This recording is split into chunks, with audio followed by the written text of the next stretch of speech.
The year 1897 was pivotal in the history of the Philippines, a nation under Spanish colonial rule for over 300 years.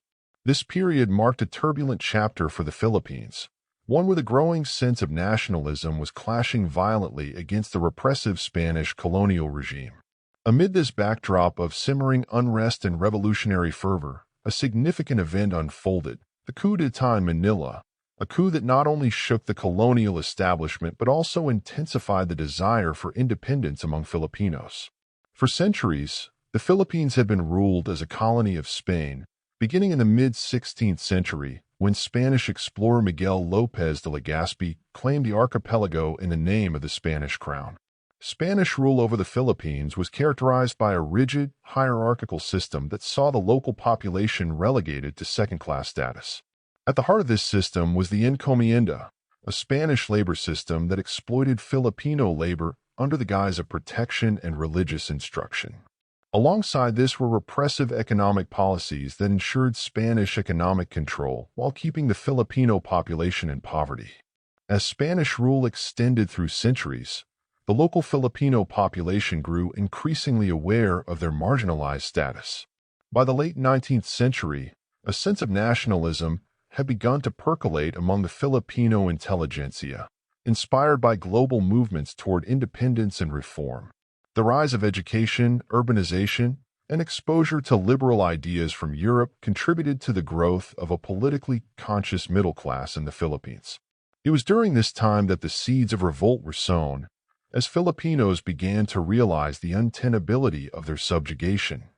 The Spanish government in the Philippines, led by Governor-General Camilo de Pallavija in 1897, was facing numerous challenges.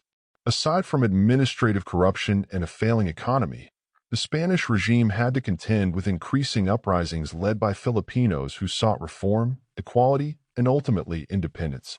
The Katipunan, a secret revolutionary society founded by Andres Bonifacio in 1892, had already begun organizing efforts to overthrow Spanish rule through armed revolution.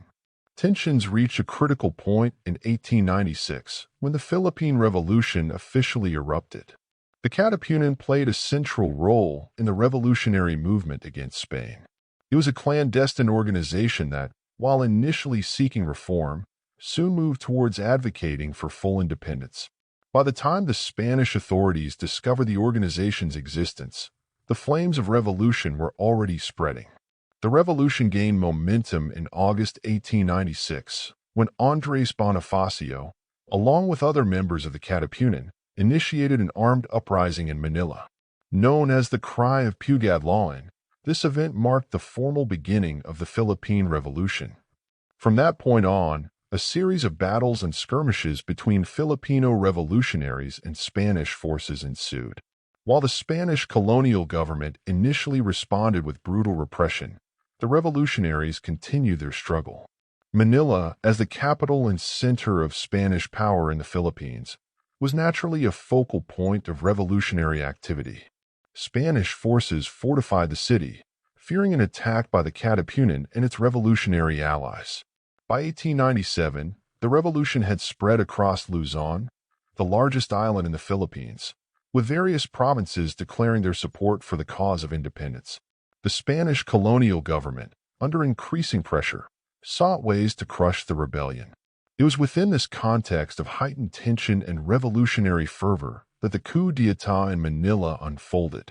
The city was a powder keg, with various factions within both the Spanish colonial government and the revolutionary forces vying for control. The coup d'etat that took place in Manila in 1897 was a significant event that highlighted the instability of the Spanish colonial regime. While details of the coup are somewhat fragmented in historical accounts, what is clear is that it involved a faction within the Spanish military and colonial administration that sought to wrest control from Governor-General Pallavija. This faction believed that Pallavija's handling of the revolution was inept and that his repressive measures were only fueling the revolutionary fire. The coup was orchestrated by a group of disillusioned Spanish officers and bureaucrats, many of whom were frustrated by the incompetence and corruption of the colonial administration. These conspirators believed that Pallavija's harsh tactics were counterproductive and that a more conciliatory approach was needed to quell the growing rebellion. The coup plotters aimed to remove Polavija from power and replace him with a new leader who could restore order in Manila and bring an end to the revolution. However, the coup did not go as planned. While the conspirators managed to gain support from some sections of the Spanish military, they were unable to secure the widespread backing needed to overthrow the colonial government. Polavija, who had been alerted to the plot, responded swiftly by arresting several of the coup leaders and tightening his grip on power.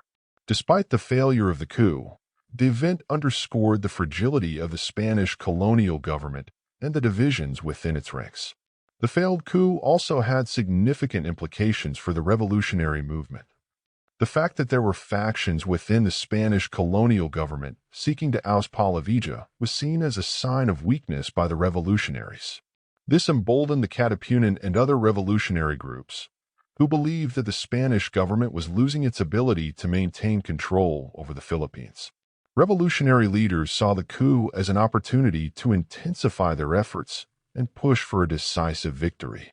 The failed coup d'état in Manila did little to restore stability to the Spanish colonial government.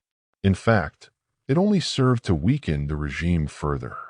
Polavija, whose reputation had already been tarnished by his handling of the revolution, resigned from his post shortly after the coup attempt. He was replaced by Governor-General Fernando Primo de Rivera, who took a more conciliatory approach to dealing with the revolution. Despite attempts at reform, the Spanish colonial government's hold on the Philippines continued to weaken. The revolutionaries, now emboldened by the internal divisions within the Spanish administration, launched new offensives against Spanish forces. The Battle of Manila, which took place in 1897, was one of the largest and most significant engagements of the revolution. Although the revolutionaries were ultimately defeated in the battle, their resilience and determination continued to inspire other Filipinos to join the cause for independence. In December 1897, the Pacta Biak-Nabato was signed between Spanish authorities and revolutionary leaders. Under the terms of the pact, the revolutionaries agreed to lay down their arms in exchange for amnesty and financial compensation. However, this agreement was short-lived, as the revolutionary movement would soon reignite with even greater intensity. By 1898, the revolution against Spanish rule reached its climax. The Spanish-American War broke out, and the Philippines became a battleground for the two imperial powers. The intervention of the United States in the war would ultimately lead to the defeat of Spain and the end of its colonial rule in the Philippines. On June 12, 1898, Filipino revolutionary leader Emilio Aguinaldo declared the independence of the Philippines from Spain, although this independence was short-lived, as the United States would soon establish its own colonial rule over the archipelago. The coup d'état in Manila in 1897, although a relatively minor event in the broader context of the Philippine Revolution, was emblematic of the internal divisions and weaknesses that plagued the Spanish colonial regime. It highlighted the fact that even within the ranks of the colonial government, there were those who recognized the untenability of Spanish rule in the Philippines. For the Filipino revolutionaries, the coup was a sign that the colonial government was losing its grip on power. It reinforced their belief that independence was within reach and that the time was ripe to push forward with their struggle. The revolutionaries' ability to continue fighting, despite the setbacks they faced, was a testament to their resilience and determination. In the end, while the coup itself did not lead to immediate change, it was part of a larger chain of events that would culminate in the eventual collapse of Spanish rule in the Philippines. The coup also serves as a reminder of the complexities and internal struggles that characterized the Spanish colonial government during its final years in the Philippines.